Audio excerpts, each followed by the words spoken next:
Hey everybody, welcome back to Cookie Gaming. Today we're playing some more Disco Elysium.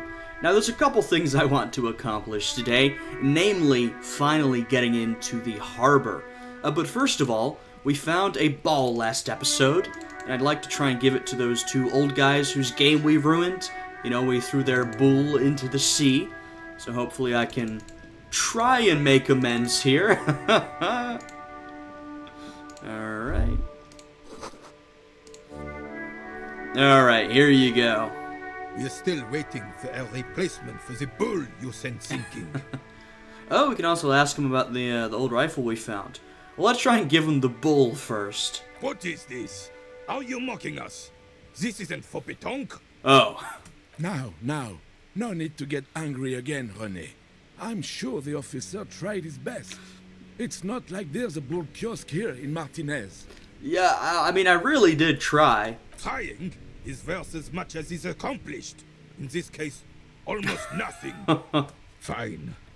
You tried to right a wrong. It's still a gram better than actual nothing. Alright, so we partially accomplished that, maybe? Let me ask him about the rifle. It's a Bell McGrave. 4.46 caliber. Breech loading. Revachol made. Good weapon. Accurate and reliable. This one's inoperable. The bolt spring is missing and the mechanism is jammed shut. Still a beauty. Where did you find her? In the basement there? I'm not surprised. There are probably lots of forgotten wartime weapons lying around here. Back in the day, everyone had something stashed away. Yeah, I was getting that impression. As for the rifle, I don't know what else to tell you. These BM-446s are an antique. No one uses them anymore. The ammunition is impossible to find. Alright, well, that was somewhat useful, I guess.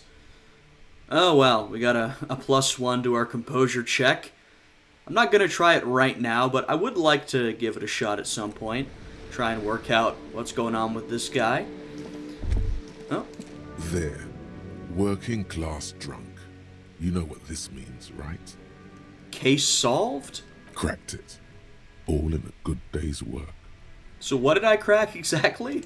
What do you mean, what did I crack? Look at how working class that drunk is. He's the future leader of a proletarian uprising. No, it's not.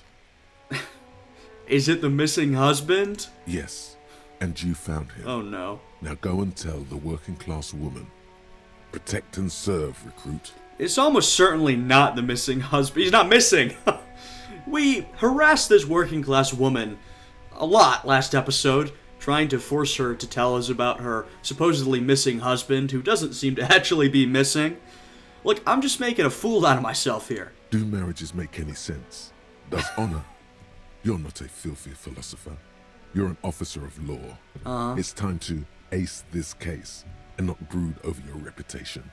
We can deal with the perception management later. I mean, I generally do not trust my authority stat, but, you know, come on, you give me something to do, I'm always gonna do it, so I guess I'm going in. There's no need for champagne when there's honor, recruit. Go and tell the working class woman what you found right now.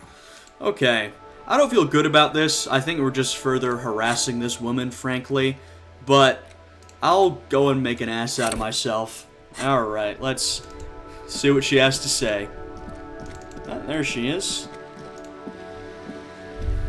Oh. Protect and serve, madam. I found your husband. God damn it, I already told you. My husband isn't missing. Well, I found him nevertheless. I'm that good. Very well then. Where is he? There! Point to the working class drunk near the sea. Excuse me? I don't follow. Yeah, I'm being an idiot. There's something else hiding in her voice, though. A trace of worry. Really? Like, about my mental state or about herself? I found a working class drunk and I thought he might be yours. Right, because working class women come with alcoholic husbands. You know what? What? You were right. I do have an alcoholic husband. Although not that one. So is he missing as well? No, he's not. Or maybe he is, I don't know. He's probably in the park or in Shamrock somewhere, drinking with his friends. Wait a minute. Are we on to something? I haven't seen him for... Wait. Well, to hell with him. Wait, is he actually missing? Wait a minute. There. She's worried now. Is she actually worried, or have we convinced her to be worried? Okay, what do I say? Kim, is it just me, or do we have a missing person case here? I wouldn't be so sure. Man, just to be completely clear, do you want to report it to the police? Yeah, look, Kim's here for the official stuff. I frankly wouldn't call telling me your problems reporting it to the police. I am not that reliable, but with Kim here, it gets more official. Report what? He's just out drinking with his friends. I'm sure the police has better things to do than to chase down local goofballs. I mean, I'm definitely taking the case. Not at all. The RCM is ready to chase down every goofball in town. We care about you. She sighs, but you can detect Wow. a slight hint of gratitude and relief from her face. Okay, in no way did I think we'd actually end up with this. All right, go ahead. Do you have any questions? What does he look like? Honestly, not that different from you. So let me guess, he's disco? Oh, thank God, no. It hasn't come down to this yet. Why did you say your husband resembles me then? Well, he's slightly chubby. Okay, what else? What else? He was wearing a dark brown leather jacket with a bright blue inner lining. The lining is hand-sewn. I made it myself. It's his cool jacket.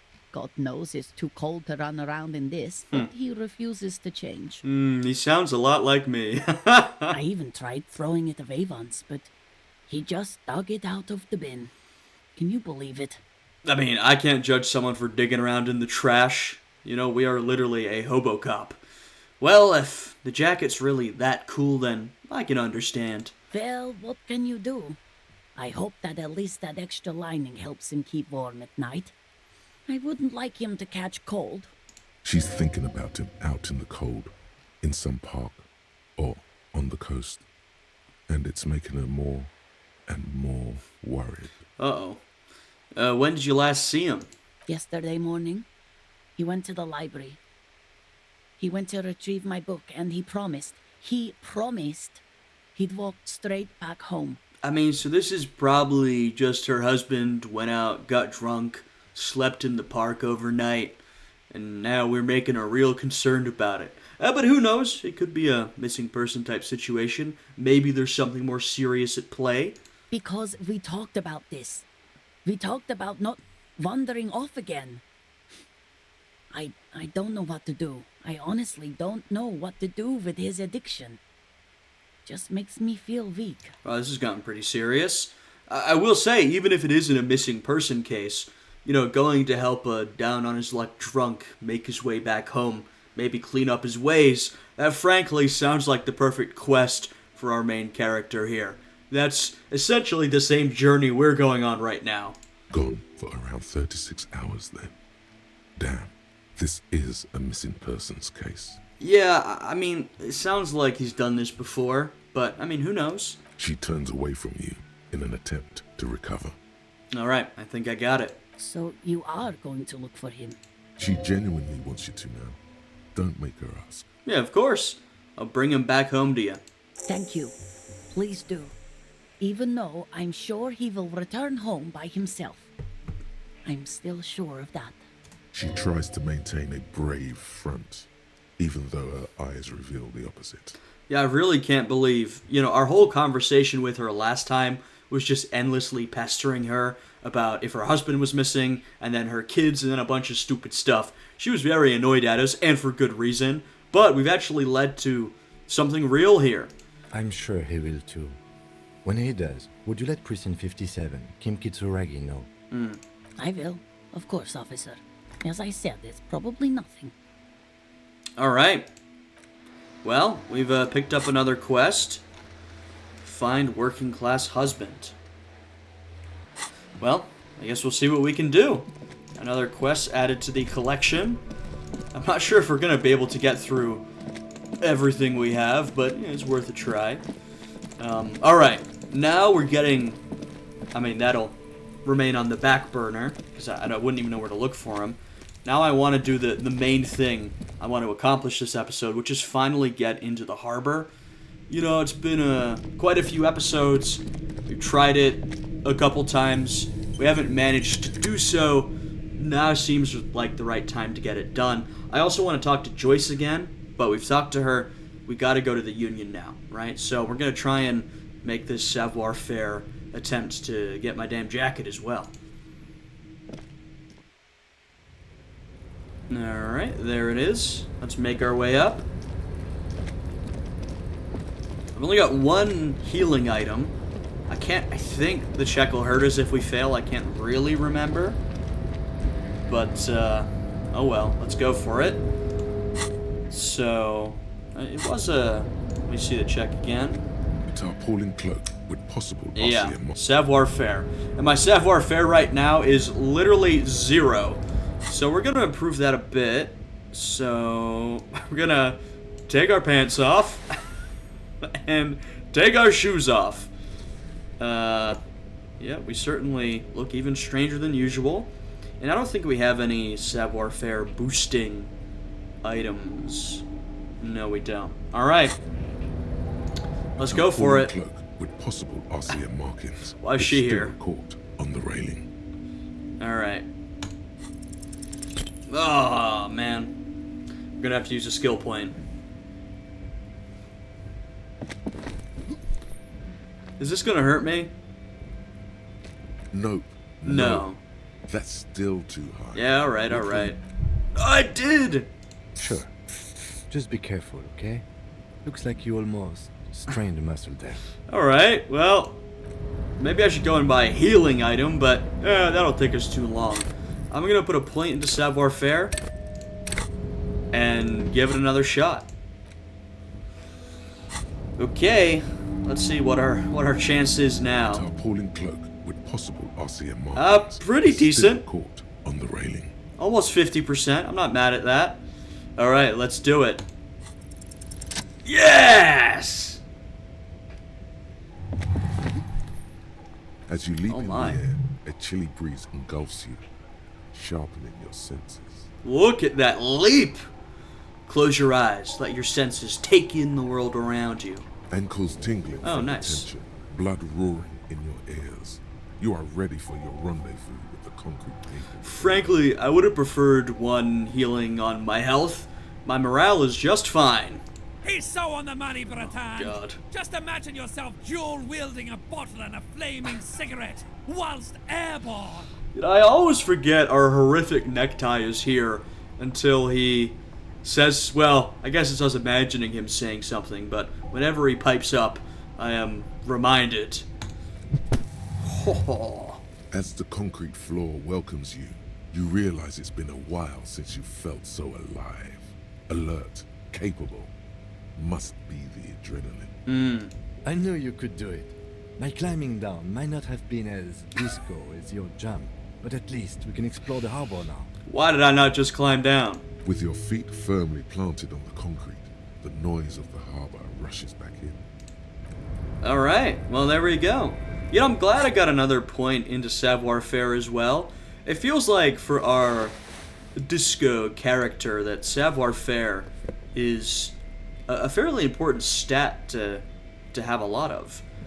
Yeah, I don't think, you know, these ones, I don't want to, they boost our electrochemistry, which these also do, but it lowers our reaction. I guess it's kind of the same thing, but I'm fine with our current pants. Alright, give me my jacket back. Yoink. Ooh, nice. Oh, wow, this is... I like this. I like this a lot. A police cloak made from heavy tarpaulin. It would be nigh wind and waterproof if there weren't 3 bullet holes scattered on the surface. The signature white rectangle of the RCM covers the garment's back. Wow. Alright, I'm definitely wearing that. Hell yeah. Okay, it looks a little weird with the tank top I have on. I shouldn't put on another tank top. What is, nah, I don't like that. This is a blazer. I guess, yeah, that was what we were wearing originally. That lowers our suggestion. How does this one look? Oh my god, even weirder. What do I want? I think I need physical instrument more than drama.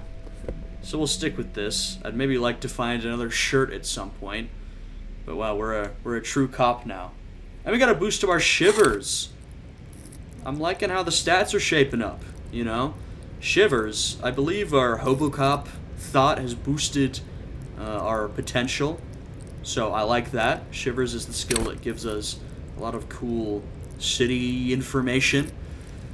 And then we've got a point in savoir-faire. Alright. Bent metal, broken glass. Your path lies strewn with the broken forms of everyday objects. Uh-huh. You are the destroyer, the bane of inanimate matter. Yeah, I seem to use my physical stats a lot for someone who has not invested into them. Yeah, I rip shit apart. Kudos. Oh my god. We have a lot of thoughts. Holy moly, we've got 3 going, which is tanking our stats right now. Rigorous self-critique, white morning, oh, Jesus, anti-object task force. So that tanks our pain threshold. But I feel like that could potentially be good for us. I mean, I respect that it doesn't tell you what you're going to get from it when you're done. It also is someone who likes to build stats a little bit. It hurts me a tad, because I'm like, man, I can't accurately build my character. Collecting rainwater. So where does this door lead to? Whoa, hello. We're in, like, an office or something. Radio. An imposing combination of a punch clock and a payphone is looking down at you from the wall. A note on the side says, "Tokens unavailable due to strike. Use change." I don't want to punch in. Also, we are in the harbor. I got distracted by our cool new cloak. But we've finally made it in, which is what I was angling for all this time. What is this? Leading intellectual organ of Martinez communism. That's perfect for us. Offers a radical Mazovian perspective on a range of contemporary issues. The cover features a stylized portrait of King Frisell, a pair of white antlers growing out of his head. Let's read it. The front of this quarterly journal features a large satirical portrait of the late King Frisell. From the sides of his head, a pair of white antlers spread to the corners of the cover. Why Frisell? Because Frisell was incompetent, foolish, and cruel. In short, the embodiment of everything the communards wished to overthrow. It's satire, you see. I do. I feel like satire has to be really quite good to actually make the point it's trying to make. There's a lot of satire out there. A lot of it is frankly subpar, and it does not achieve the goal it's really going for. It's just my take on the whole thing. Flip through the pages, see what catches your eye. To your disappointment, there aren't any full-color pictures to direct your attention. Just column after column of closely set text, interrupted occasionally by little doodles in black and white. I like that. We're looking through, searching for pictures. You know, our character may be a communist, but he's definitely not a theory reader. We more go based on feeling than sort of logic or theory or anything like that. After rifling the pages with your thumb several times, you return to the table of contents. The magazine is divided into several sections. International developments, Kunst und Kultur, and local concerns. Just inside the cover, there's also an editor's note. I don't know if I'll read this whole thing right now, but let me take a look at the editor's note. Comrade, as you know, this journal takes its name from Mazov's immortal expression, Du cristal à la fumée. This was his way of describing the way the rigid, crystalline structures of capitalist ideology turn to smoke under communism. But, like the structures of capitalist ideology, we too are at risk of going à la fumée, unlike many publications which are content to spoon-feed their readers reassuring drivel. La Fume is committed to telling the radical truth, even when that truth may drive away potential subscribers. How brave. So please, if you value our radical Mazovian perspective on contemporary politics, culture, and international affairs, please consider subscribing today. Yours in struggle, the editors. I love whenever we consult with Kim, like, hey Kim, check this out. Kim, I think this is a communist magazine. What do you expect? It was laying around the office of the Debarders Union. They're probably bankrolling the thing. You flip back to the front of the magazine. The table of contents unfolds before you. Alright. I'll take a look at the rest of it later. I want to keep exploring the harbor here. Coffee machine. Interesting. On second glance, someone has forgotten to properly close one of the drawers. I mean, you know me, if anything's left open, I'm gonna yoink everything in there. It's unfortunate for the Union to just leave their paperwork lying around like this. Let's see what's inside, he thinks. Yeah, I got that. The drawer opens smoothly. Inside is a well-organized selection of brown folders. Alright, let's take a look. Hundreds of documents containing logistical data. Two kinds of transactions stand out. Materials coming into Revachol from the outside world, from Windy, Grad, and even Ilmara. And the same materials being handed over to companies inside Revachol. Couron, Coal City, La Delta, and Jamrock are listed among the many districts where the imports are being sold. I will say, Joyce sent us on a little quest to discover drug smuggling at the harbor, so this might be relevant to that. It's hard to make sense of this thicket of company names, dates, quantities, and percentages. You try to focus, but the lines are getting blurry. Yeah, our character's definitely not a reader. We need to go through a volition check to just read through some folders. Alright. Whatever's hidden here is hidden well. Concentration isn't enough. Only a trained accountant with a background in logistics would be able to really make sense of it.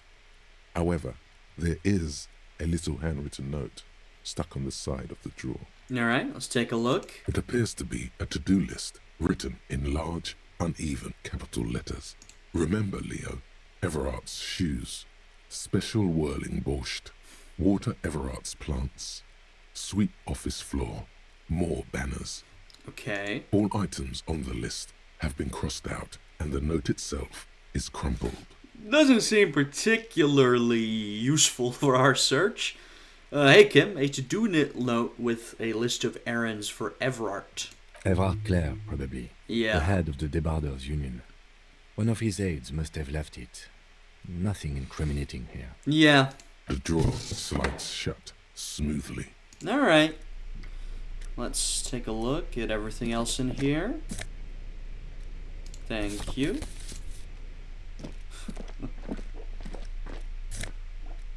Oh, God damn it. We have so much magnesium. Oh. Hell yeah. Oh, hey. Laminated postcard offers a glimpse across the river. A little more than a decade after the war, the eastern bank is already fully renovated.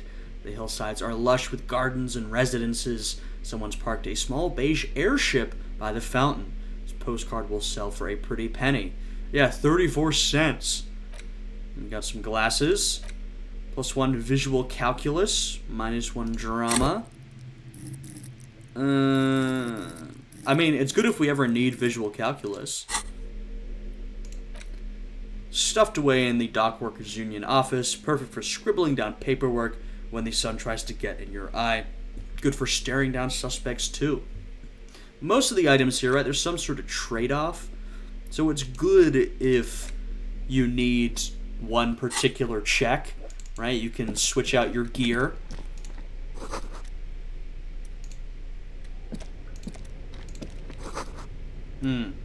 Alright.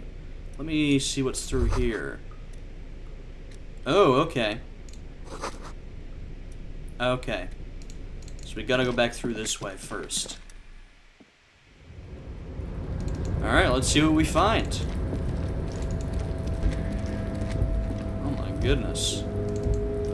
There's a lot to go through. Oh, bottles! We're gonna make a fortune. Yoink. Guys, I am not more excited for bottles than other things, okay? I just like collecting them. Cigarette butts, not good for us. Commodore Red and Potent Pilsner. We were drinking some of that, I think, at the start of the game. Snow is quietly covering the numerous wine bottles and cigarette butts on the ground. Someone partied really, really hard. Look, every time I see a pile of bottles and cigarettes, I also think we're responsible, but I doubt this is us. It's inside the harbor of the Dockworkers Union. How hard did they party? Well, they went through 6 bottles of potent Holy. Pilsner, 3 bottles of Commodore Red, and almost 4 packs of cigarettes. It must have been pretty hard. Yeah, hopefully there were several people here. Did I do this? Well, yes, I think we can say with relative confidence that it was you. Really? Why was I up here?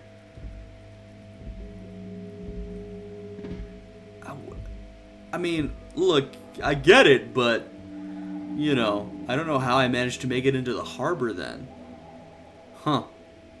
I must have been on an advanced scouting mission in the harbor. Yes, this looks pretty advanced, alright. For now, let's just move on. Wait, was that really me? Is that the conclusion here? Okay, well, interesting. This is the night watchman's booth. The name on the door reads, Rene Arnaud. You need to rest. Your body is aching. Huh? Getting in here has taken something out of you. Have a seat. Really? Rene. Oh, is he, I thought the name sounded familiar. Is Rene one of the 2 old guys who we were talking to? Maybe? So this is where Rene works. I'm gonna look around. If you must. But please hurry. We are pretty easy to spot up here. Oh. Nothing incriminating catches your eye. The cabinets are clean and their sparse contents meticulously organized. There's a framed photograph on the table. Okay, well what... Whether I take it or not depends on what it is. I'm taking it. It's a black and white photo of a young couple out in a street fair. The man, Rene, is dressed in a Royal Carabinieri uniform. The girl is young and very pretty. She is smiling playfully at the camera. Yeah, so it is. It's the proud old man. Rene looks like he's about to smile. This photo must be tied to some good memories. Can I put it back? Why did you take that picture of Rene? Well, frankly, I just wanted to see what the photo was. I'm a cop. It's instinctual to collect evidence. Fine. But let's move. I don't want to be seen snooping around here. Let me have a seat. The chair is not as austere as the rest of the booth. A thin grey pillow is attached to the seat, secured to the stiles by black ribbons. Breathe deep. Stale air floods through your nostrils. Not a single mote of dust floats inside your lungs, though. The inside of the booth is immaculate. Yeah, I'm not looking for a little something to help me out, okay? My thoughts are a bad influence. You stand and exit the booth. Alright. That wasn't really that helpful, to be honest. Revachol Fair, summer of 91. There he is. Alright, I kind of feel bad for taking it, but I don't think I can put it back. So, sorry. Great machines in quiescence.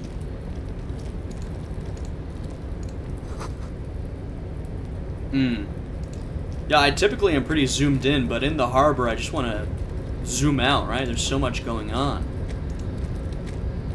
Alright. Now we're really getting in there. Oh, is that, yep, that's Measurehead's bridge.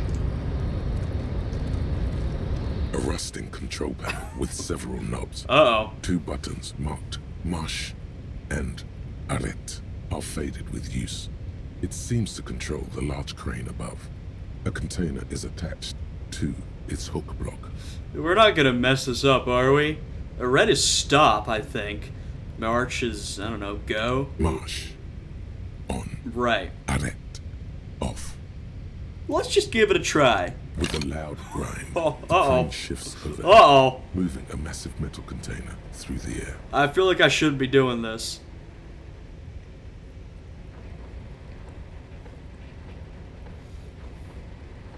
Okay, well, we've put down a container. Oh no. Oh no. Oh no. Uh-oh.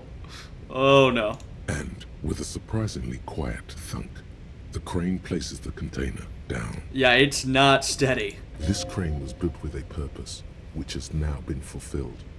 To move this container. Whoa. What's inside? Who can say?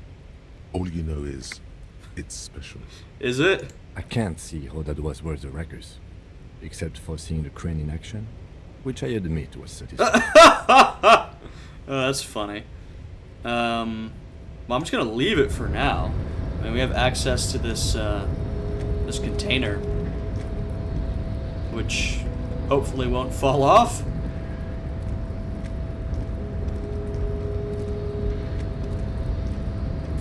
Hey, more money. Very nice. Valsund. Alright, let's take a look. Before you stands a cargo container, just one of many in the yard. Lieutenant, I think there's something special about this container. Is this like your thing with that wall again? Maybe. I can't tell. I think we should investigate further. You do? Because I don't. What? Why not? There are a million containers here. Why are you fixating on this one?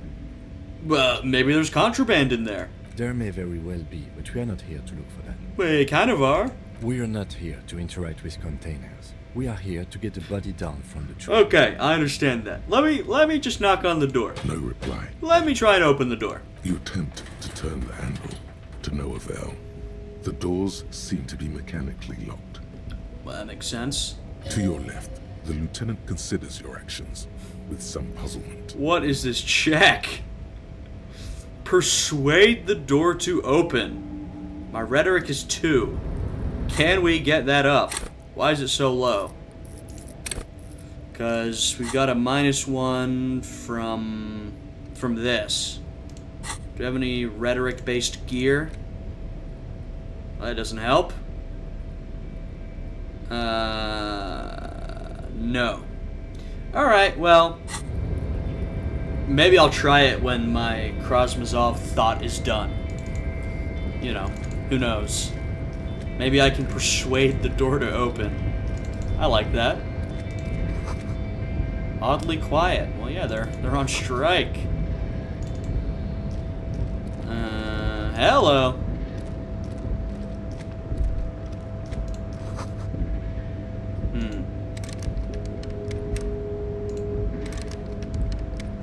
Can I, like,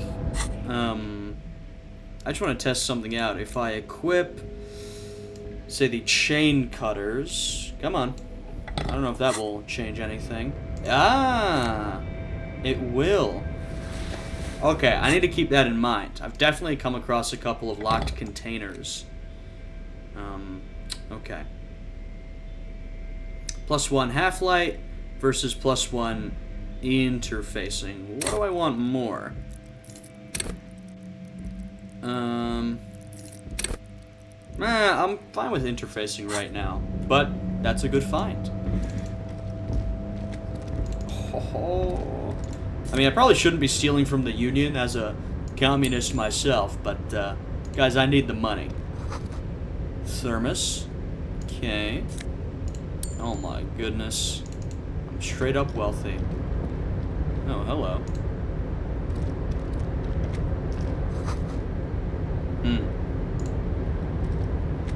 Container, container, I'll turn you nice and red. Hey, yo. Container, container, put the logos on. Dude, this guy's going. The accent is so thick, it's impossible not to notice he's Ubi, from the vanishing peninsula of Ubisund on Muindi.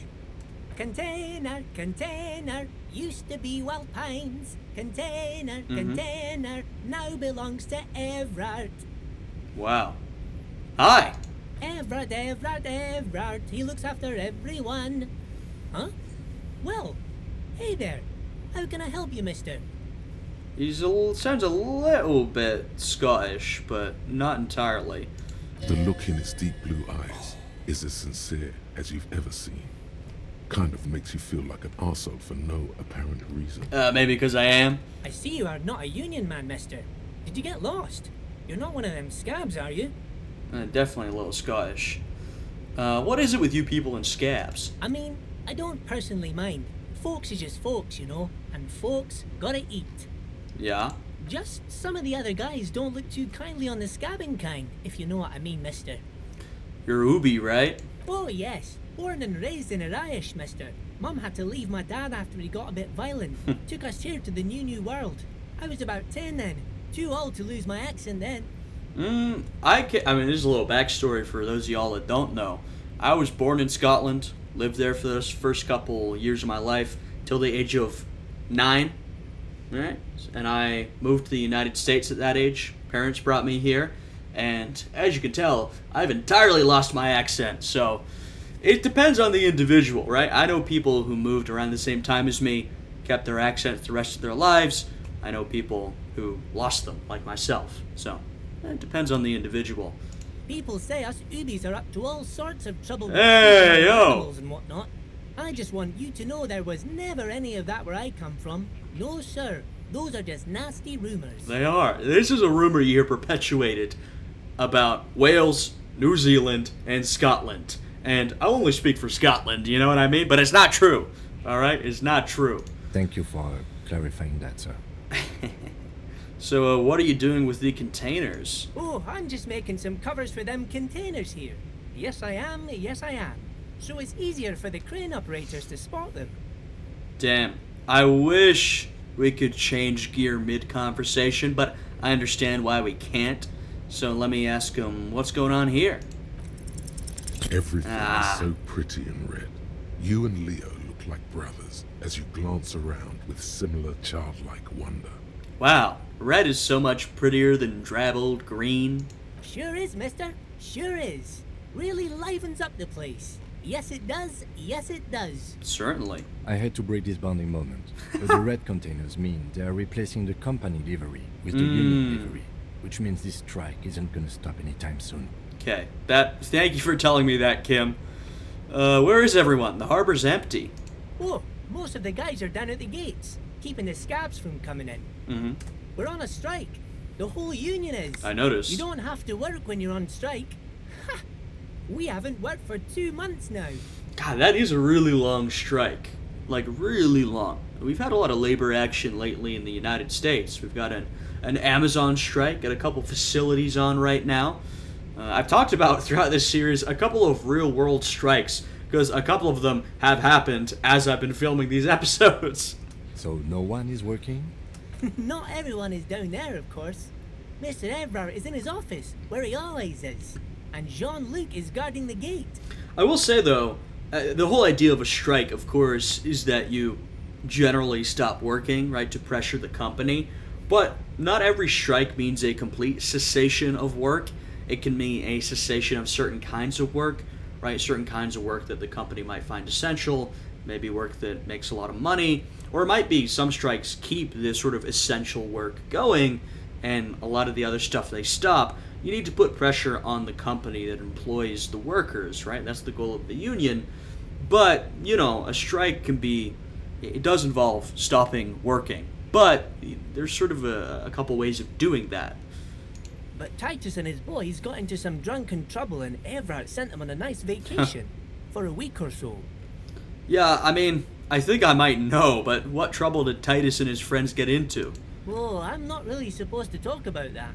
That's union business. Yeah, I'm pretty sure they killed a guy. Him and his boys stirred up something in town. Probably drank too much and got into a fight or something. I heard Mr. Evrart telling him to take some time off. Don't go all bad cop on this simple, friendly fellow. Well, I don't want to go bad cop. Really? Did they kill someone? No, I don't think they killed anyone. let's better talk about something else. Titus and his boys do good work. I don't want to get them in trouble over a little drinking. I think they seem to have been doing more than a little drinking, but, you know. Do you work here? Yes, yes. Everybody needs a job, and this is mine. I'm Leonard, by the way. Leonard Bellick. But everyone calls me Leo. Hello, Leo. I'm like Mr. Evrat's right-hand man when Mr. Edgar is out of town, and Mr. Edgar's right-hand man when Mr. Evrart is away. Oh, yeah, we found your little, to-do list. Actually, Miss Beaufort is the right-hand man, but she's a lady. Oh, this guy's a real pile of laughs. Who is this, Miss Beaufort? Yeah, that's a good question. I don't think we've heard of her before. A real pretty lady with a skin like those Douai Sucre candy bars my missus likes so much. Them are real nice to suckle on once the dinner is done and me and the missus sit down beside the radio. Leo, what does any of that mean? But I can't listen to the radio all the time. There's so much to do around here and I'm always busy keeping things running here. Yes, I am. Yes, I am. Stay on this Miss Beaufort topic. Hold on, who's this Beaufort you mentioned? Oh, Lizzie. She is a real sharp tool. Oh? Mr. Evrart put her through some fancy school and everything, east of the river. 4 years she was gone, and when she came back, she was all fancy and lawyerly. Lizzie as in Elizabeth? But she's a real nice girl. Grew up in this here neighborhood. Knows everybody and gets along with everyone. Real pillar of the community one day, I'm sure. For a fraction of a second, there's sadness in his eyes. Oh? If me missus and me was to have a child, I'd be real happy if she turned out like her. But she can't have kids. Wow, Leo's a real open book. Dr. Lemaitre said so. And she knows about such things. Been a doctor for almost 50 years she has. Law school? Could she be talking about the union fixer, aka the gardener? Yes, I believe so. Okay, so this is the union fixer, the gardener. Looks like it. Yeah. I'm not sure what a fixer is, but she is a real nice girl. Smart as a whip too. I don't know how nice. She seemed a little not nice last time we talked to her, but, you know, certainly pretty smart. I mean, she's definitely got a lot of responsibility. Are you the Leo who wrote the note to make more banners? Oh, yes, yes. I leave all kinds of notes for myself. That old head of mine ain't so good at keeping things in no more. I almost forgot about the borscht. What was that about the borscht? Oh, yes. I've been taking special whirling borscht to the men every day since the strike started. It's very, very good. Makes a man feel so warm and happy. I feel like I could take on Mr. Renadan's boar dogs every time the lunch is done. What do you mean by taking the soup to the men? Is it for striking? Yes, yes. I'm taking it to them. The borscht keeps them happy and in fighting spirits. Makes you all warm inside. They brew it in the whirling in rags. Who makes it at the whirling? Oh, the whirling's cook. Uh-huh. He makes it. Them is always talking with Mr. Manana in that weird language and laughing together. He doesn't speak what we speak. He's from Grad. Right, yeah, I remember him.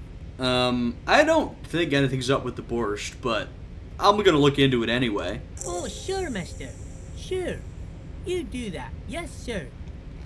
What's in the container over there? Oh, that one. That should be empty as far as I know. Lots of containers here have nothing in them. They're just waiting to be loaded up. Told you. Hey! You know what? I've got a feeling about it. I'm looking for the leader of the Dock Workers Union. Oh, you want Mr. Evrart then?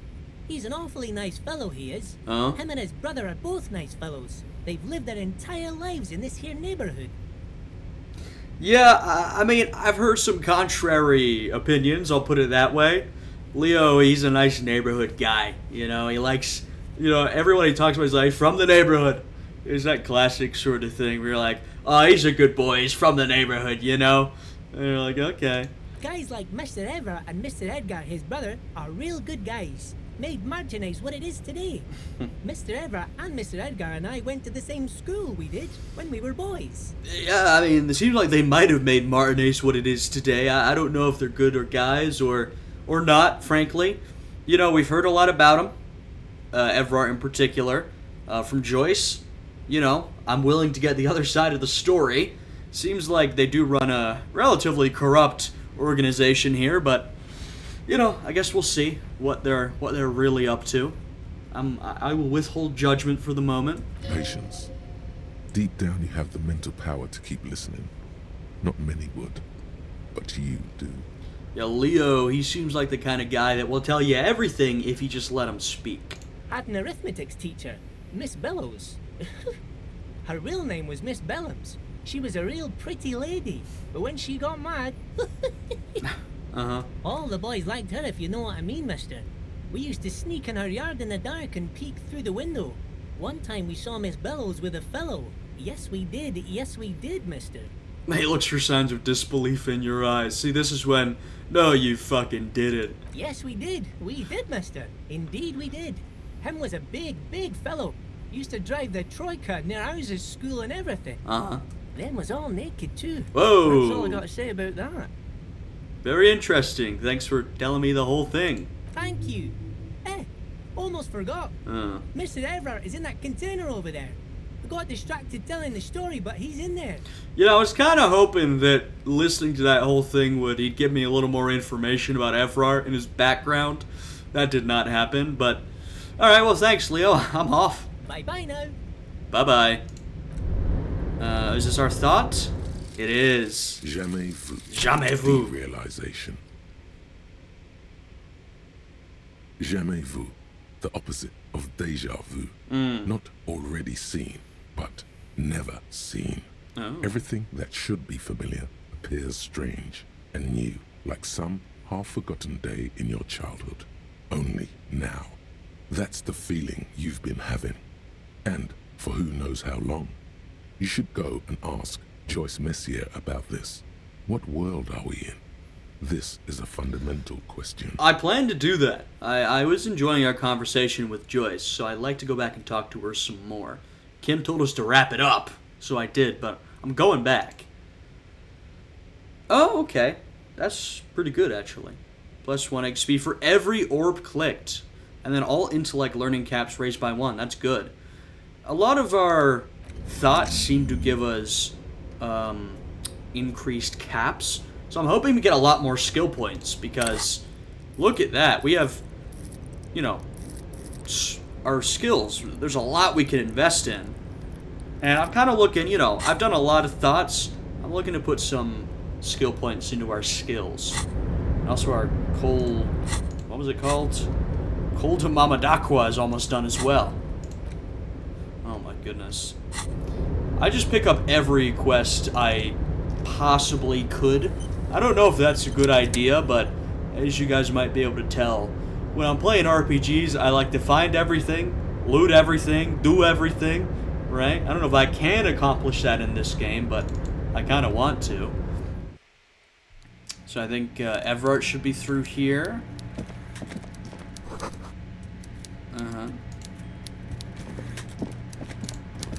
Wow.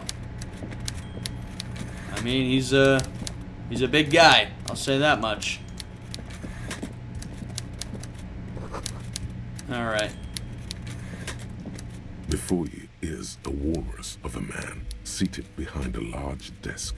He looks up from his work, not the least bit surprised to see you. Well, we made a bit of a ruckus. With great effort, he straightens himself up in his chair, yet says nothing. He simply stares at you. Hello? A typical power play. Wait for him to speak first. Show him you've got a backbone. Alright. The one good eye of this man fills you up without even flickering. The other, his lazy eye, is constantly moving like a goldfish in a tank. Grotesquely magnified by his +6 glasses. Yeah, he's quite a physical specimen. Amblyopia, a childhood condition. For a moment, you don't know where to look. It is unbearably humid in the trailer. Beads of sweat slide down the man's forehead. I can do this. At first, nothing happens. His face wears a wide and self-satisfied smile.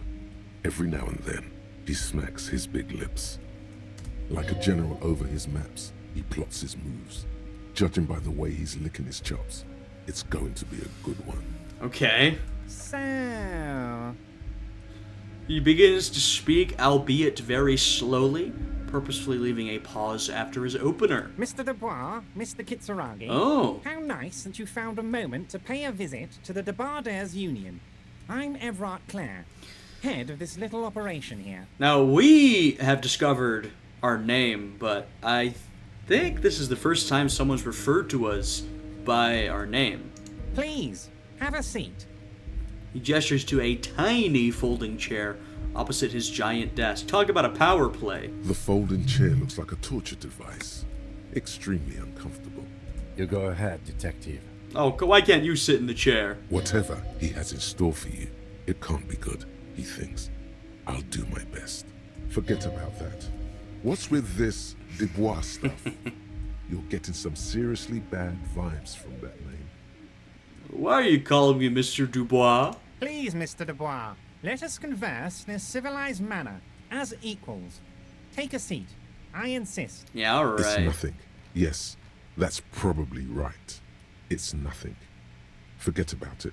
Filter it out. He's trying to throw you off your game with this Dubois nonsense. Don't give him the pleasure. Sure.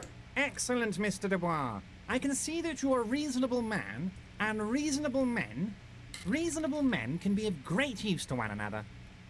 Gives you a sly wink. Let's wink back. So tell me, how can the head of the Debardairs Union help a representative of the Revachol Citizens Militia today?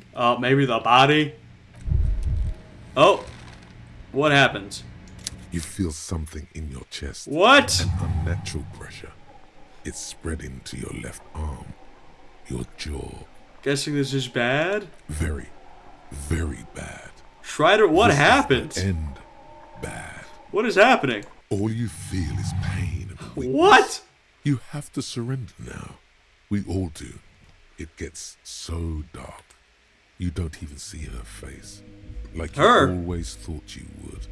You only see pain and fear. Cop suffers. What? We died? Of the RCM passed away yesterday. His death, though abrupt, what happened? Come as a surprise to those I just had a heart attack? He was the heaviest drinker I'd ever met. Captain Ptolemy Price, the deceased superior officer, commented. Oh, great. Easy on the ticker. He loved his liquor, sure, said Detective Chester McLean, friend and colleague. But I think before he ever had a heart attack, his heart was broken. Yeah, clearly. According to an official statement given by the RCM, the officer was on the brink of solving a murder case. On the brink? What do I do now? What? Wait, what happened? I just died. What the fuck? Do I need some health healing items? Alright, well, let me see if I can acquire those. I won't make y'all sit through all of that. Okay, so I can't get back out of the harbor. I've realized that through some exploration. So, two things. One, I think it might have something to do with the chair, so I'm gonna try and not sit down. And two, the one method I have is I'm gonna pump a point into endurance, and I'm hoping that'll give me... Okay, it did. So we've got another charge of health. Okay, so we used a skill point. Not ideal. But I can't access any healing items because I can't get back out of the harbor. So I'm not, I don't... We're going to get back to the point we were. We don't have to sit through all the same dialogue. Alright. Here, I'll just...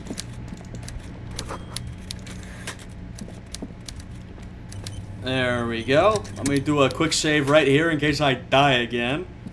Before you, and I'll just... a typical power play. The one good, grotesquely amblyopia for a moment. At first, like a gem. Sir, Mr. Dubois, please.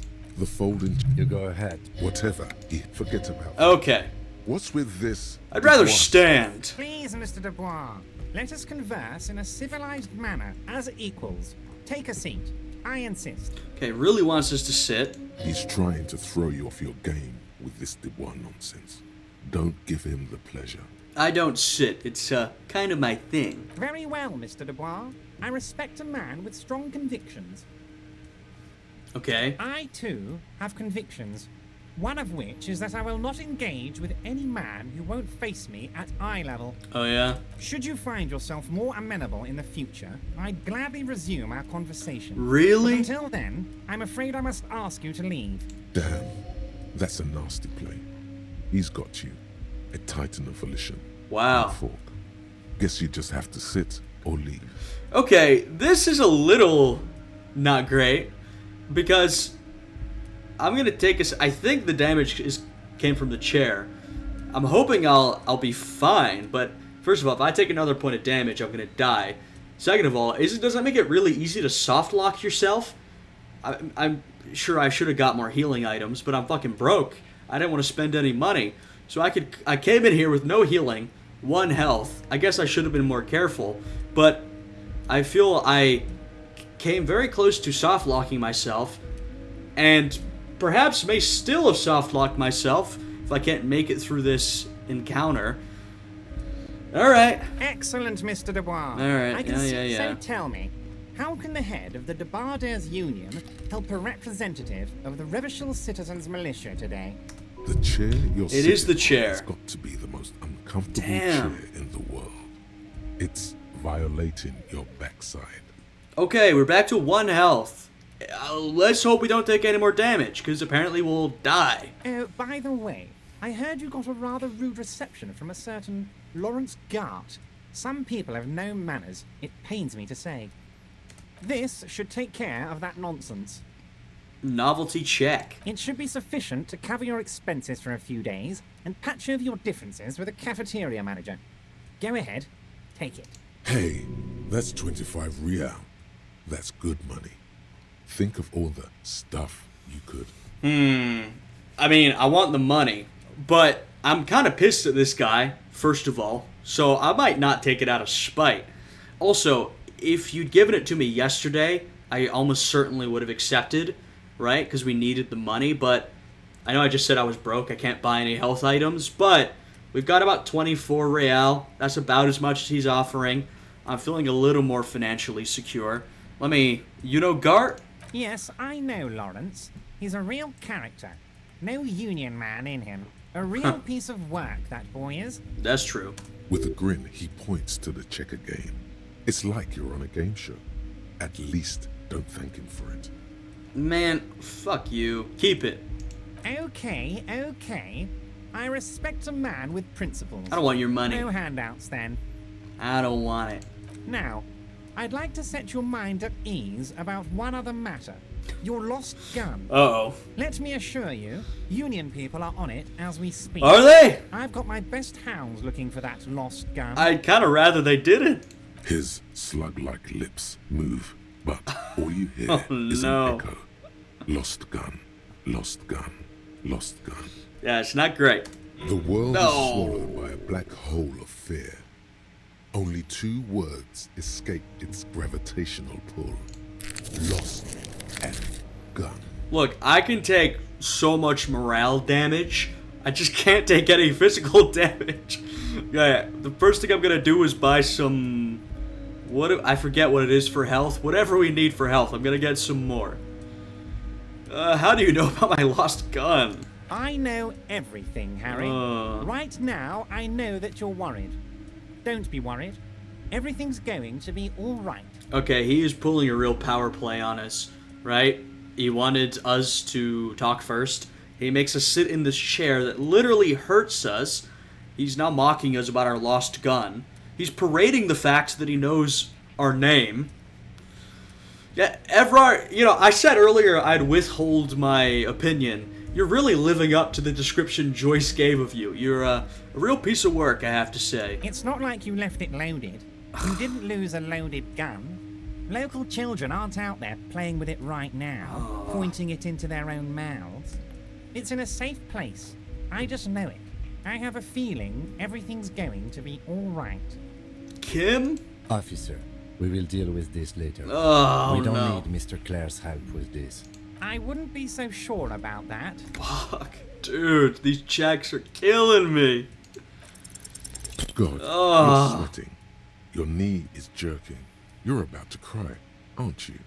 You're about to cry because you lost your gun, and those children are gonna shoot themselves with it. It's just brutal. I'm not about to cry. Mr. Dubois, you don't look so good. What is this, Mr. Dubois? He keeps repeating. What is he trying to pull here? You need to cool the fuck down. Chill. Dude, we are getting destroyed mentally. Mr. Dubois! Mr. Dubois! Harry! Snaps his fingers, but to no effect. You're in a stupor. Alright, let's become a jello shot. While Evrart is distracted by your odd behavior, the lieutenant's eyes are met Well. on everything around you. The folder, desk, papers on the wall. I mean, I don't think this is really going well for me, but at least Kim's taking an opportunity to look around. Mr. Dubois, are you okay? Can I get you a glass of water or something? Are you having some kind of medical emergency? My whole life was a medical emergency. Maybe you could use your hands somehow, in a kind of throw-in motion, like you're throwing that Mr. Dubois act right back at him. He's Mr. Dubois. I'm not Mr. Dubois. You're Mr. Dubois. As good as it gets, Mr. Dubois. Don't be dramatic. I can see your condition isn't terminal. What an odd demonstration of... you've got me, Harry. I don't even know what. As entertaining as it was, Jesus. I'm afraid we're wasting our time. And I'm an extremely busy man, as I'm sure you are too. Dude, when we were talking with Joyce, Kim took us aside and was like, hey, you gotta get it under control. This is 10 times worse. Okay, enough. We are here to ask you some questions pertaining to a murder investigation. I'm so sorry, Kim. Quick, here's your window. Get yourself together and ask him questions. Police officer questions. Alright, let's do this. It is about time to stop embarrassing yourself. I'm trying. Questions will help you regain some of your lost dignity. Oh, man. I don't know if I want to start off with that. Let me, are you gonna ask me how I got in? Harry, honestly, I'm just relieved you didn't get a hernia. A man your age... Man, my age? What are you implying? I'm at the peak of my abilities. Yes, yes, Harry. You are obviously in peak physical condition, and I salute both your initiative and your physical prowess. Very impressive, Harry. Very impressive. So he's letting us know he knows how we got in. Anyway, I assure you, I am a very well-informed man. Information reaches me before I even get the chance to request it. Some of these questions are so funny. You call me Mr. Dubois. Why? Because that's my name. Of course. Let us dispatch with the formalities.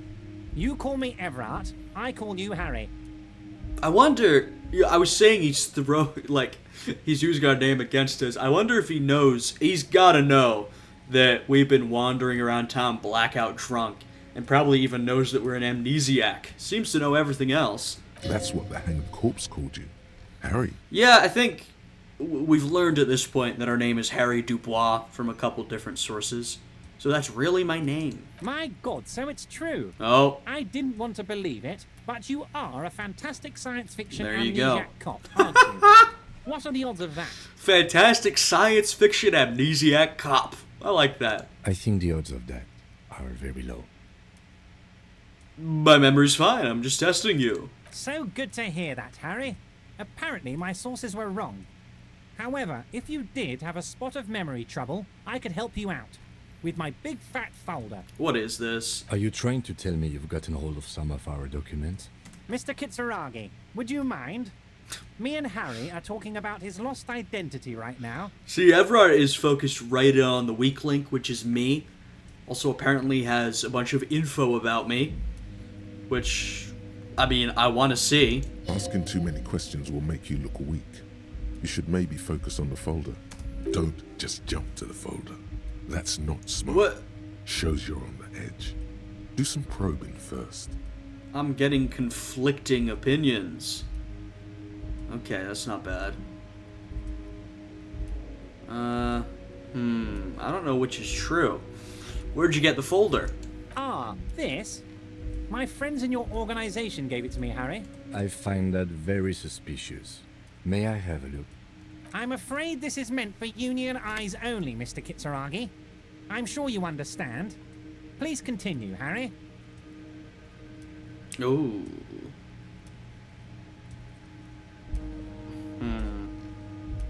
I know doing that helped me. I'm worried that taking one of these other options is gonna give me a minus. 72% is pretty good. Let's just go for it. Let's take a look at the folder. As you look at the Yes! folder, Evrart covers it with his hand and pets it. He's hiding it from you because it's not a real RCM folder. It's just another one of those brown folders you saw in the file cabinet. Would you look at that? That's not an RCM folder. Okay, Harry, you got me. This is from the Census Bureau, not the RCM. Those Census Bureau people are absolutely corrupt. You should do something about them. He got the name from the Census Bureau, and everything else from your actions here in Martinez. Yeah, so you don't know anything about my background. Yes, Mr. Kitsuragi from the Census Bureau. Like I said, now I'm actually a very busy man. So is there anything else I can do for you, Harry? This guy's voice, by the way, it's piercing, I think is a word for it. That means he doesn't really know anything about you. Yeah. A pity. The mystery of you will have to remain a mystery for the time being. So the Census Bureau says my name is Harry Dubois. Yes, that's what I said. Try to keep up, okay? Let's move on. Alright, I'm told the union's involved in the drug trade. What? Harry, how could you say that to me? You know I appreciate a joke as much as any jolly fat guy, but I can't take slander. Are you actually investigating this? Yes. You've hurt me, Harry. Me, a friend. What? But you know what? What is this act you're trying to do with me? And gets over it in 2 seconds. Seems like it didn't really hurt him. Yeah, thanks, Pain Threshold. I trust you, like I trust all my friends.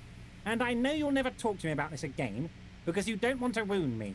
So do what you want, and let's change the subject. Wow. Thank you for your understanding. We will continue to do what we must. Maybe I shouldn't have told him. You too, Lieutenant.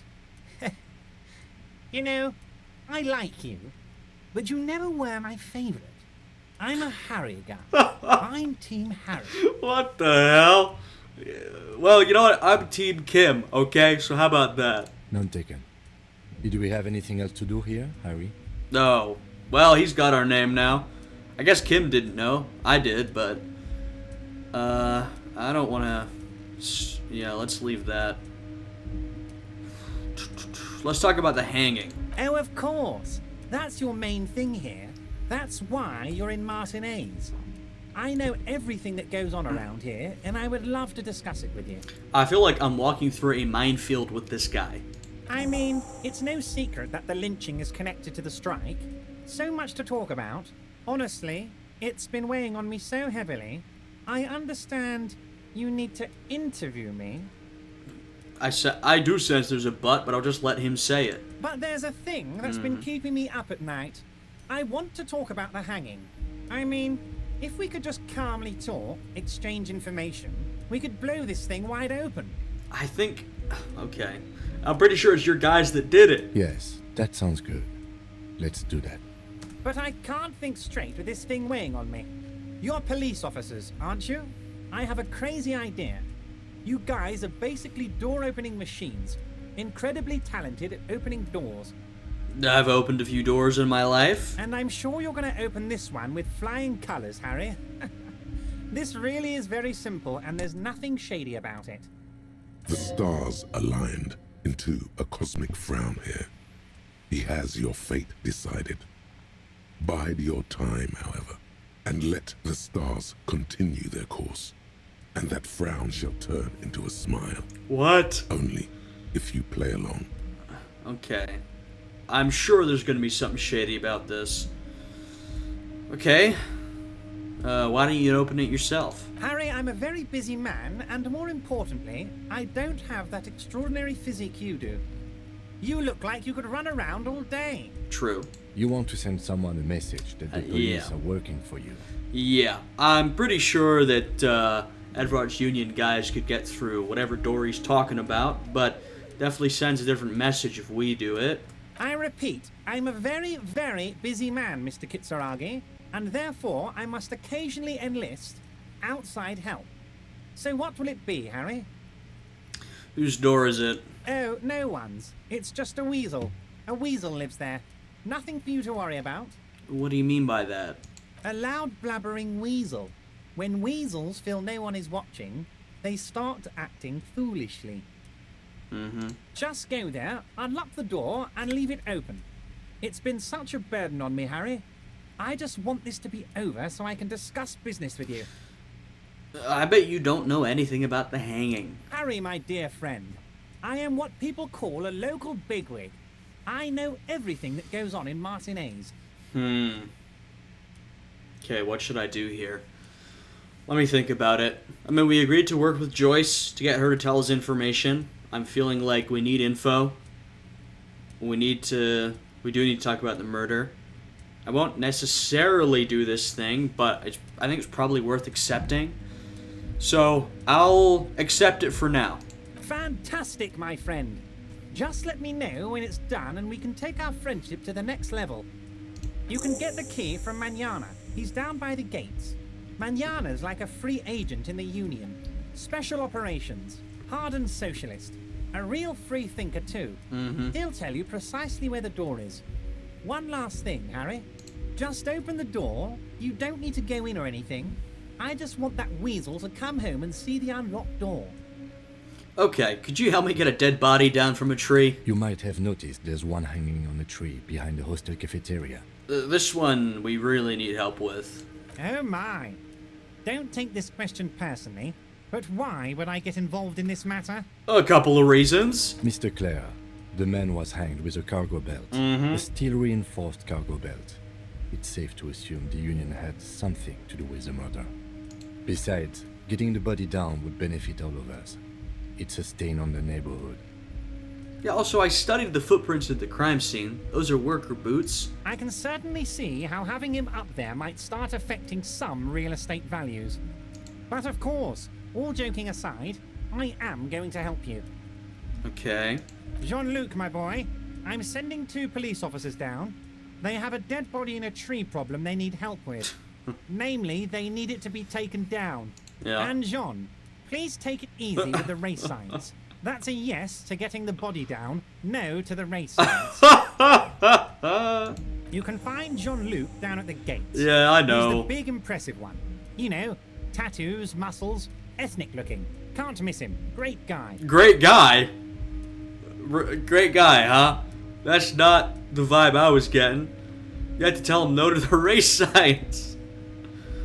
Okay, let's talk about my lost gun. Yes, your lost gun. My best men are on it. They're turning every stone, searching every playground, asking kids, grandmas, everyone. Your gun will be found, Harry. Let me assure you of that. It's just a matter of time and effort. I'm wondering if, maybe he already knows where it is, right? He just doesn't want to tell us. Or maybe he doesn't know either. It's hard to tell with this guy. The only way to find it seems to be working with him. He might even be holding your gun hostage. Yeah, that's what I'm thinking. I don't really want to tell him anything else. Could he really have my gun hostage? Who knows? Only one thing is certain. If you work with him, you're going to get it back. And working with him might be the only way to do it. Man, we're really getting embedded with the Union here. Does this mean if I do things for you, I'll get my gun back? Damn it, Harry. That's exactly what it means. I'm only kidding, of course. Of course. I understand. We help you, you help us. Great. I'm looking into your shady brew. I don't know what that means, Harry. Shady brew? There are so many moving parts in my operation, I can't keep track of them all. You know what? Don't even tell me. Whatever it is, do it. Surprise me. Just one thing. If you can, make it even shadier. He sincerely has no idea what you were talking about. Yeah. And he doesn't care either. Well, I can't blame him for that one. I met Joyce, the company representative. Oh, that's very nice. I haven't gotten around to her yet. I'm very, very busy, you Oh, see. yeah? I hope you're getting along. That's why you haven't met with her? One thing I want to make very clear, Harry, is that this is not some kind of union versus corporation situation. Everyone is just pals here. Look, here's what I'll say, and I've said this before. Obviously, generally, I'm primed to take the side of a union over a corporation, but Joyce was pretty pleasant to talk to. Now, she had her own agenda, right? She was using us to get something, but she was pretty helpful. Evrart, on the other hand, has been extremely difficult. I guess he's been helpful as well, but he's really, taken some serious favors from us, so honestly, it's just Joyce, it was a good convo. She was telling us some good stuff. Evrart, every second with this guy is like, oh great, what's coming next? Everyone's just pals, is that right? We're all trying to do what's best for Martinez here. Don't feel like you can't cooperate with her, because you and I are such good friends, and I'm helping you get that nasty body down from the tree. And with finding your lost gun. I'm not a jealous guy. Mm-hmm. Whoa, that's so nice of him. Suspiciously nice. I definitely need to go and talk to Joyce after this. And after, I guess, we get the body down. And what happened to the previous negotiator, Mr. Gomon? What do you mean, Harry? Nothing. I let him go. That's not how that works. He made concessions for the company in a previous negotiation. Why would you let an ally like that go? He's an old man, Harry. I wanted him to spend more time with his family. God knows how long he's got left. Look, Joyce told us that you called him a midget. Harry, I have little people in my organization. I would never call someone a midget. What is this? This guy's the master of faux outrage. Honestly, I'm beginning to think you're a midget, Harry. What? I'm only kidding, What? Harry. You're not a midget. No one is. We're pals. Oh my god. Joyce said the previous union leader vanished under suspicious circumstances. Vanished? Harry, the woman left her casserole in the oven and couldn't make it here in time for the voting. This guy is so full of shit, but he's so, brazenly full of shit. He's not even trying to lie to us, really. He doesn't care if we believe anything he says. He's just saying it, He's basically telling us exactly what's happening, but it's just so brazen, right? He's clearly the big man. Literally, but metaphorically in this case. He's got the power. Clearly, us from the RCM, we don't have too much authority here. He doesn't care what we think. Oh, did I leave my casserole on? Better go home and check. The election can wait. When she got back, the whole thing was over. Mm-hmm. Wait, there was no mention of a casserole from Joyce. Yeah, he's lying. Funny, Joyce didn't mention any casserole. Harry, Harry, Harry. Do not fixate on this little matter. Maybe it was a rabbit stew, or a hairdryer, or an iron.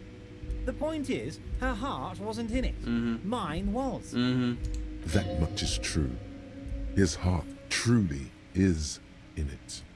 Though you wouldn't think so by looking at him.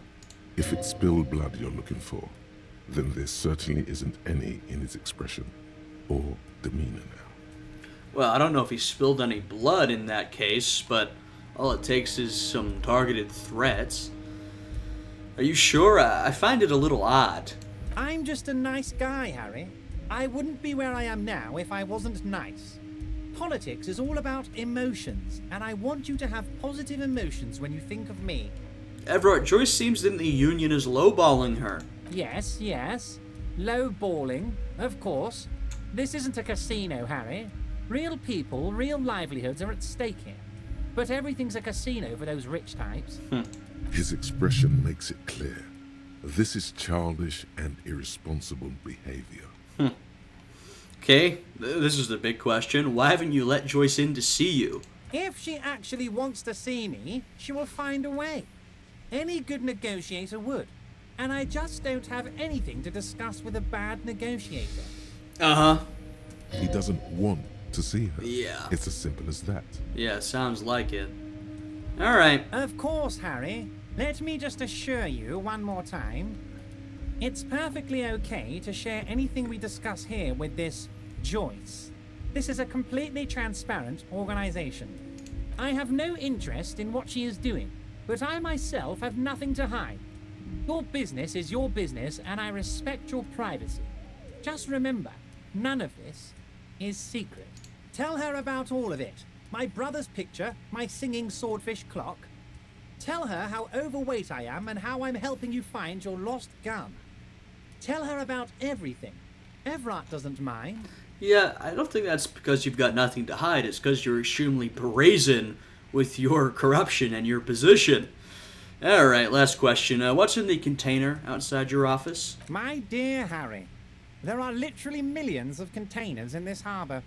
I couldn't possibly remember what's in all of them. There's something special about it.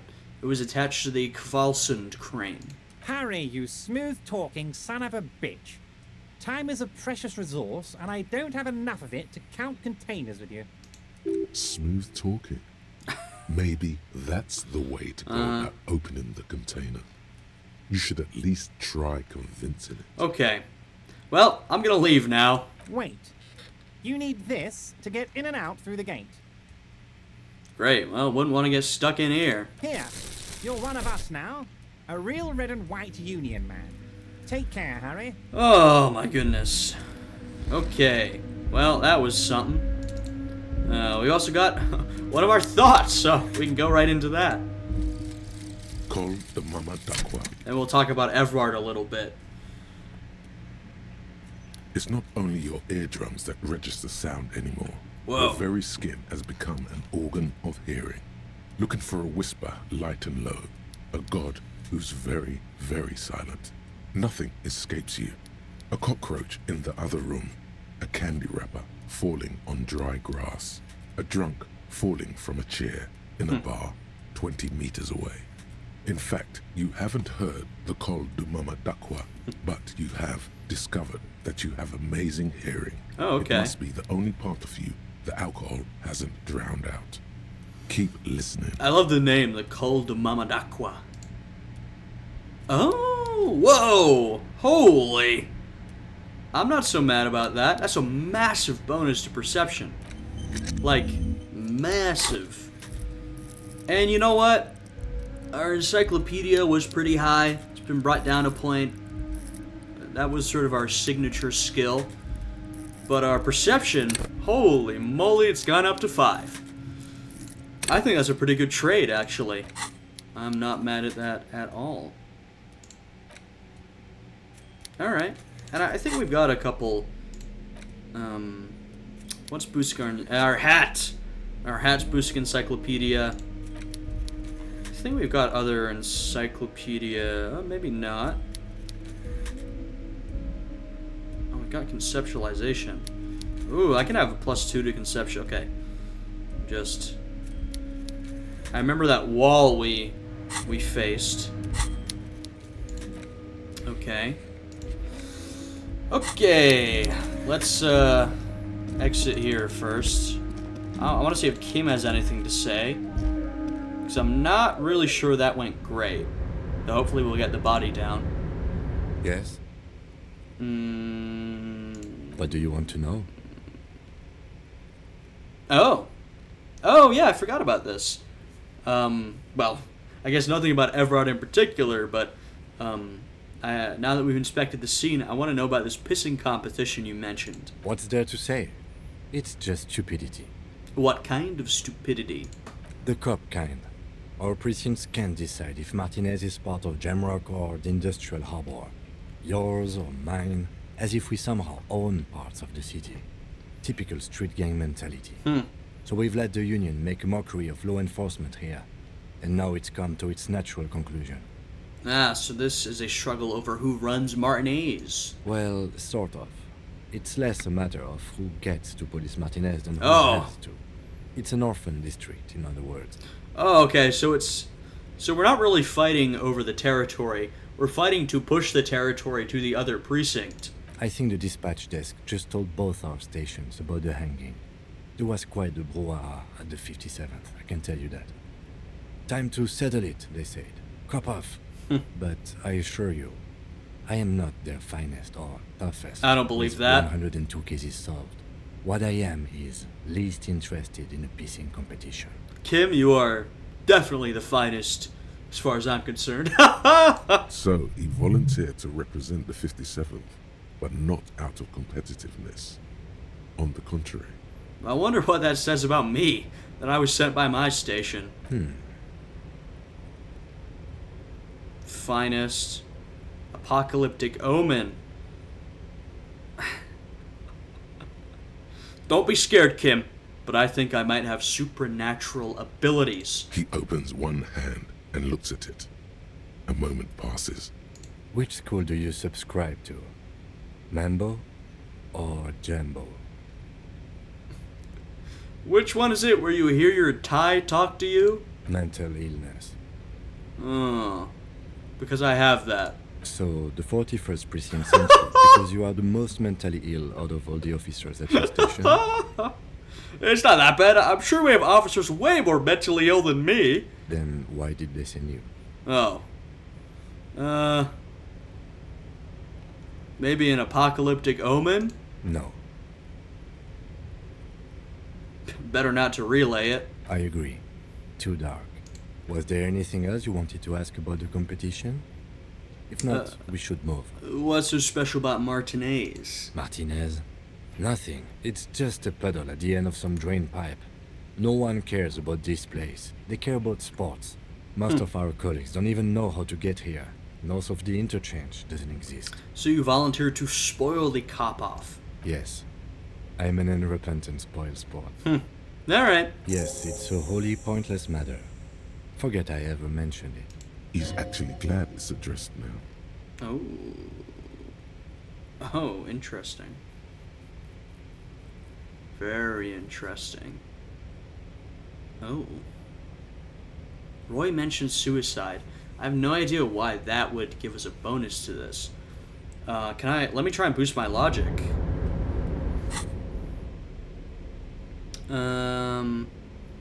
I know I have to look through every time, but I'm like, I don't remember what, oh, nice. Put the glasses on. Anything else? I think we'll have a pretty good shot at this check. Yes? Alright, why did they send me? Look at you. It's because you're a failure. Huh? They sent you to slight Precinct 57. What? No, that can't be right. Just think about it for a second. You're a raging alcoholic who showed up 3 days late Damn. and argues with his necktie. Yeah. You weren't sent here to win. Kim, what if my precinct sent me on this case because I'm a fuck-up? Like, as a joke? I've considered it. So it's true? It would be immensely ugly of them, not to mention unprofessional. But I also think it's somewhat unlikely. Why is that? I checked the records. This jurisdiction dispute, who polices Martinez, reaches back to the 30s. It's as old as my station. And all this time we can't decide who gets Martinez? I think, yes, both stations would prefer a win. Ha! So you are their finest. I am the finest of nothing. Do you really see me as a safe bet? Safe? No. But you're old. Oh, thanks. You've made it this far. Something has brought you through. We've only just started working together, so I don't know what it is yet. But it's there. Maybe my supernatural abilities? So no, I don't think they sent you as a joke. And even if they did, they are in for a surprise. Hey, thanks, Kim. He's right. There are no airtight theories, just paranoia. You've given it some thought. Now let it go. I will say, I do want to convince Kim of this, but that would require me to put more skill points into Inland Empire, which I think if I go any more into Inland Empire, I will become even more crazy than I already am. Well, you know what? What is my authority at? 3. What about logic? 4. You can take the glasses off for now. Wonder if Leo has anything else to say. Oh, hey, mister. I knew you'd be back to talk with old Leo here. Yes, I did. Yes, I did. It's like Lady Larice said when she opened a bathhouse in the basement of my apartment building. They can only get so far before they're aching to get back. And lots of folk really did keep coming back. I had some questions for you, if that's not too much trouble. No trouble at all, mister. Oh. No trouble at all. It's like that old saying goes, wisdom withers if not shared. And old Leo is always up for sharing. I thought he might have something else to say after we talked to Evrart. So yeah, Evrart. I think Joyce called him fantastically corrupt. I'm definitely seeing that. He's a real unpleasant character. Now, what are his ultimate goals here? I have literally no idea. I honestly don't. Let me take a look at this again. You're back before the cargo container. Same check. So I'm finding it hard to judge, like, his whole deal, I guess. Because, like I said, I don't really know what he's going for. But personally, he's quite unpleasant, so I'll say that much for him.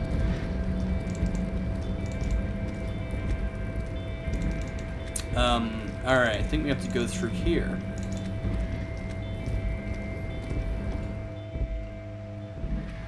Oh.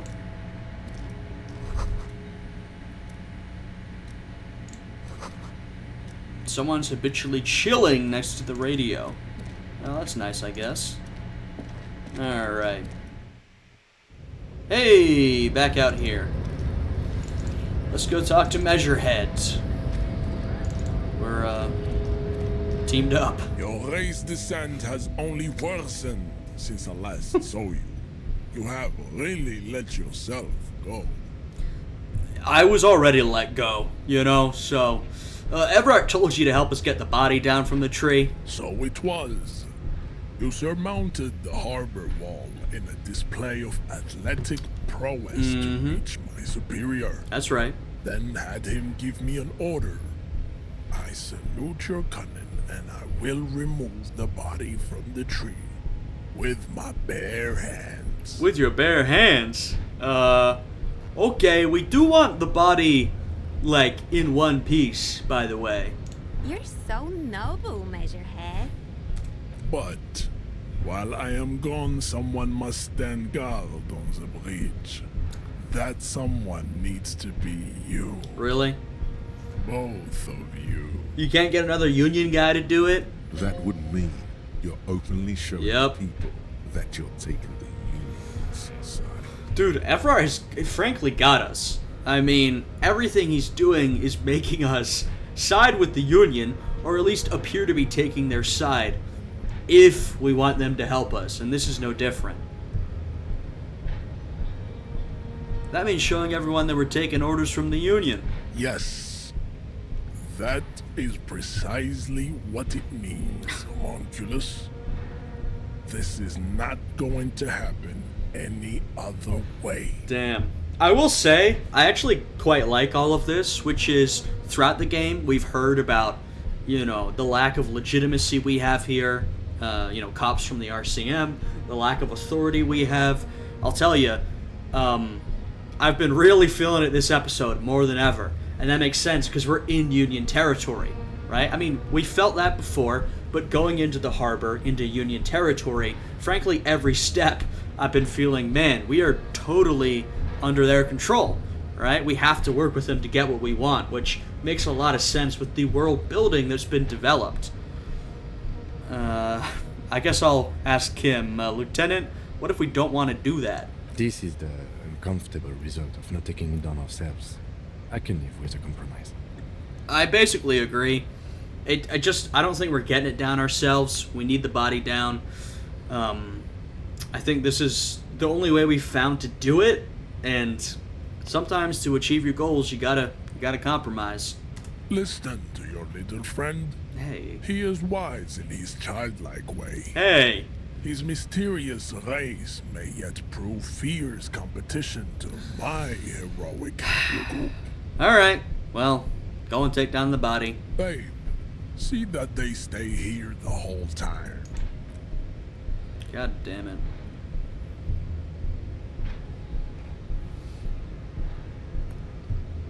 Doing the Union's bidding. Fantastic.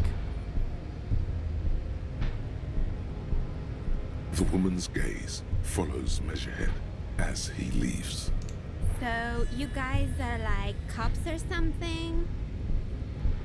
Yeah, we're the law around here. Cool. I like men with guns and power. I have neither. Katya, by the way. I don't think either of those things. You hear that? That sound. He's breaking something. I do hear it. Yeah, Jean-Luc must be really tearing it up over there. I wish I could see it. I also wish I could see it. Look at you! RCM rent-a-cops! Guarding that bridge like Evrart's lapdogs! Is this where it's at now? Yeah. The RCM is for sale! Look, I'm just trying to do my job. And who are you? What is your business here? Why are your clothes 4 sizes too small for you? Damn, get him, Kim! I'll work with whoever I want. I can hear the tree snapping, A shrill I think. laughter interrupts you, echoing across Martinez. It's Kuno. Then, the man turns to look behind him at the behemoth appearing around the corner, approaching him, walking past him. Damn, really no one wants to fuck with Measurehead. I mean, he's a giant of a man. But that scab leader's pretty big too. And we know he's a suspicious individual, to put it lightly. The corpse has been removed from the tree. Stand down and congratulate yourself. You have sided with Rene's victory today. I'm not even going to address that. Yeah, thanks for your cooperation. Farewell, ham sandwich. You are a Union man from now on. Great. Alright. We've got another thought. We've had a couple today. This is an important one for our character. The suicide of Kraz Mazov. Alright, let's hear about it. It's clearly a lie. Kraz Mazov didn't shoot himself. Reaction was on the counteroffensive. The State Day Palace in Mirova was surrounded. He was either assassinated or died in the bombing. You might even have evidence to support this, somewhere in your brain. Mazov was never given a state funeral by the communists. Some people even say the body that was recovered from the ruins wasn't his. There, good. Hero restored to glory. Carry on, comrade. Oh, that's funny. We're participating in communist hero worship. We need our great hero to not be maligned in the memory of history. Hey! White check failures heal all morale. That's pretty good. And +1 rhetoric. I like that. I like that a lot. So, okay. So we lost visual calculus, but we've gained. And what is this doing for us? It's not doing much. So, just a question here. Well, okay. I do like it gives us more XP, but if I unlearn this, can I still keep this one? I don't see any reason why not. That would be not bad, because we still got our communist thought, but we're not losing on authority and visual calculus, which I'm not a fan of, to be honest. Alright. Alright, we're accomplishing some stuff. Let's keep it schmovin'.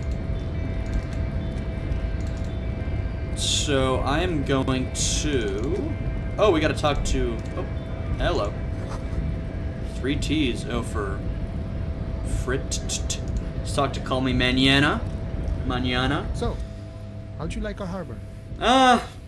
Man. You've been in there, he means. Talked to the boss man too, probably. Labor Utopia. It's but a rest area on the path leading across open plains. Right. You talk to the boss, eye to eye, like men of the plain. If you have any more questions, I'm set to talk. Evrart said you have a key to a door. A key, huh? What door is this key supposed to open? Said it belonged to a weasel. Oh, say no more. I got you. I got that key right here. And let me tell you, it's mighty good of you to help us out during the strike. Working class solidarity, as they say. I'm not opening this door for myself. I'm opening it for all working men. I knew this man was a commie. And it's a good thing you're doing too. Thanks. Oh, man. What you're looking for is a basement door behind the greenhouse. That's behind the whirling in rags. That's all I know. Our organization is what you call compartmentalized. Oh. Means we keep out of each other's business. 2 things. 1, I'm pretty sure we've seen that basement door. If if I remember correctly. And also, our organization is compartmentalized. What that means is that you can commit a bunch of crimes without holding anyone higher up responsible. And the people who are doing the crimes don't even know what they're doing. That's the purpose of compartmentalization. Compartmentalization. Goodness. At least in the case of a criminal organization, which this basically is. Okay, but where did you get the key from? The janitor gave it to me. Nice fella. We talked about life and things that really, truly matter. None of this mess we're in. This jiving and juggling. What's it for? To feed our children, I guess. Alright, anything else I should know? I'm more of a philosophical dog worker. I like to talk about the big picture stuff. Who I am, who you are, what we are fighting for. Okay. He means he's not going to tell you cause he doesn't know. But he will shoot his mouth off with you now that you're working for Evrart. He seems like a cool enough guy. Who he is and what they're fighting for? This is interesting. Yeah, well, I think I want to know who I am. You know anything about the Hardy Boys? Los Ardis? They're an independent militant group. A bit too high-strung, but it comes with the responsibility. Yeah. They're sort of like you. Preserve the rule of law and all that. Except it's Evrart's law. But really, they're just like you. I mean, we've talked about this. They're like me, I guess, in that they enforce a set of rules. Perhaps laws, you could even call them. But we sort of draw from different fonts of authority. You know, I don't know about the RCM overall, but I'm really trying to do a good job. I don't know if I could say the same thing about the Hardy Boys. I guess we don't know the entire situation. Is he actually comparing you, an officer of the law, to some neighborhood vigilantes? Come on. He's just trying to keep the peace. And he seems cool enough. I'll let it go. The man whispers a jaunty tune. A coastal breeze ruffles his hair. Why are you striking? We're negotiating our share. Your share? Aye. How large a share would you like? All of it. However, right now we want all the harbor workers to be on the company's board, so they could take part in the decision-making process. This seditious talk sounds like communism. Just so we're on the same page, communism is basically wanting to kill the rich people or deporting them to a labor camp in southeast Grant. Don't say that out loud if you're a communist. Oh, that's funny. I think we are a communist, so you better watch out, rhetoric. See, this is what I'm curious about. The way Joyce described it, and the way it sort of seems, is that they literally want every worker on the board, and that they need a vote on every decision, which is, you know, not even how a lot of co-ops work, right? They won't have votes on every decision. They'll vote to establish the hierarchy and the order of the co-op, and they might vote on big decisions. So this, you know, even if you're organizing like a commune or a cooperative corporation, this is not how it's usually organized. This doesn't really work. So, now maybe I'm misinterpreting this, right? Maybe Joyce is presenting it unfavorably. Maybe there's a little more to this. Or it's been suggested that they don't actually want to negotiate with the corporation, right? They're simply stalling for time to accomplish whatever it is they're trying to accomplish. Are you a communist? No. I don't think I'm a communist. Seeing something of value and saying I want it all to myself is a much older and simpler notion. No science to it at all. Even a weak child can think it. The only things holding someone back are I can't and I shouldn't. But the stuff you do aligns admirably well with the World Republic. Why not call yourself a communist? I have nothing against communists. They are honorable boyaderos. And they have good analysis. But my own code serves me well. If my code starts failing, a code can fail a man as well as a man can fail a code, then I will have to submit to a new one, which may well be communism. Sounds like you're a communist who thinks he isn't doing enough to call himself one. See, I am primarily a lazy person. Yeah, I mean, I feel you, man. So what can you tell me about Evrart? I think it's best you make up your own mind now that you've met him. In my eyes, he is a capable organizer and a decent businessman. Huh, so nothing about his character. So like I said, he seems personally quite unpleasant.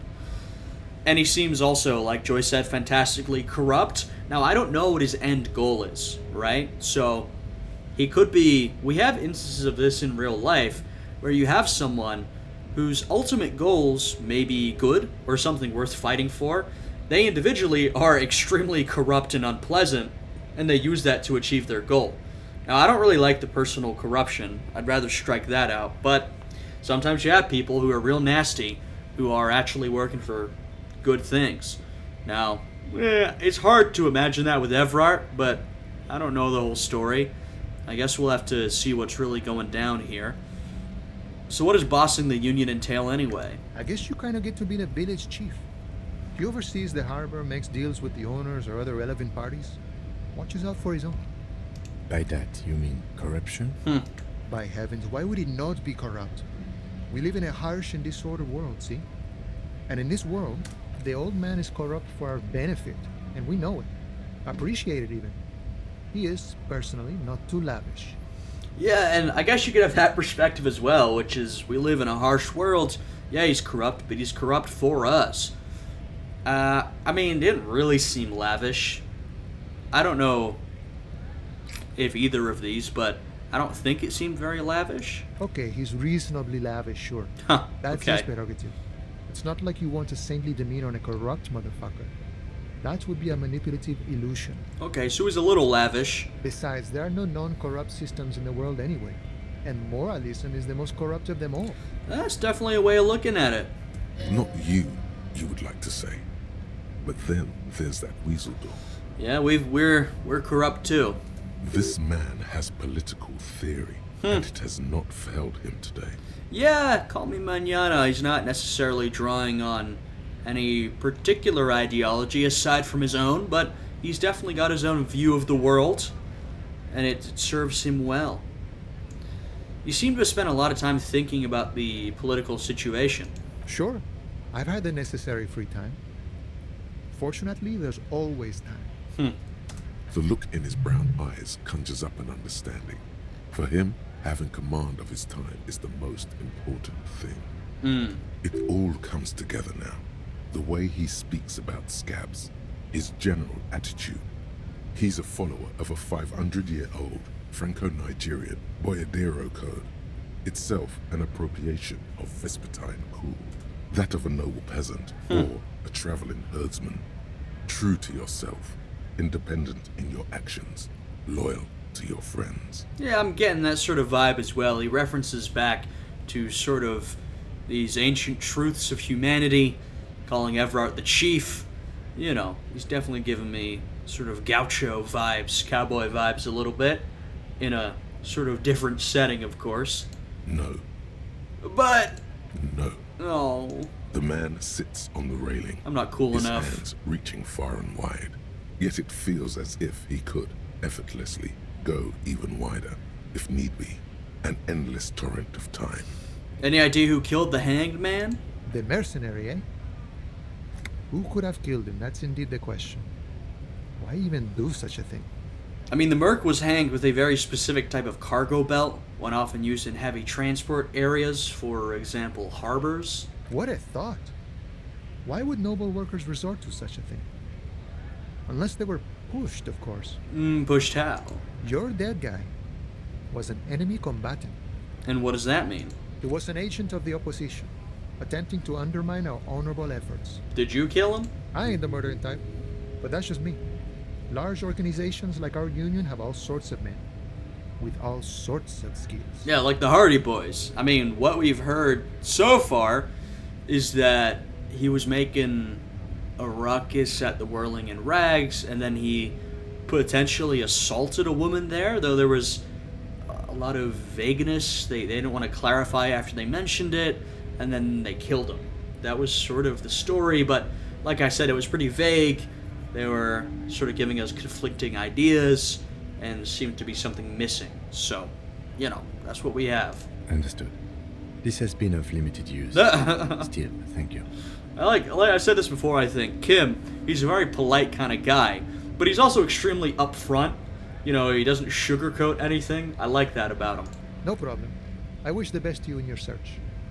Sure, I'm glad it's not my search. Yeah, alright.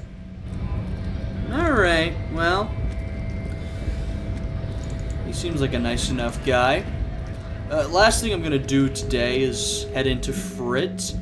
I want to sell some of the bottles I have. The tear machine stands. Your bottles clunk into the machine.